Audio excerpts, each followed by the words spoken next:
మంత్రి తుమ్మల నాగేశ్వరరావుకు నిరసన సెగతగిలింది.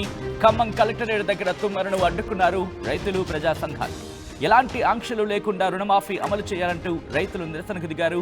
రైతులపై ఆగ్రహాన్ని వ్యక్తం చేస్తూ చేసుకోబోయారు మంత్రి తుమ్మల నాగేశ్వరరావు. దీంతో అక్కడ మరింత ఉద్రిక్తంగా మారింది పరిస్థితి. క్రమశిక్షణ లేకపోతే ఎలా బతుకుతారంటూ రైతులపై తుమ్మల ఆగ్రహాన్ని వ్యక్తం చేశారు. ఆ విజువల్ మీరు చూస్తున్నారు, ఆ రెడ్ సర్కిల్లో. దీంతో అక్కడ ఒక్కసారిగా ఆ ఉద్రిక్త వాతావరణం తలెత్తింది. రైతులు తుమ్మలకు మధ్య తీవ్ర వాగ్వాదం జరిగింది. దానికి సంబంధించి బ్రేకింగ్ న్యూస్ చూస్తున్నారు. మంత్రి తుమ్మల నాగేశ్వరరావు ఒక్కసారి అక్కడ ఏం జరిగిందో చూసే ప్రయత్నం చేద్దాం. చెప్పేదేమో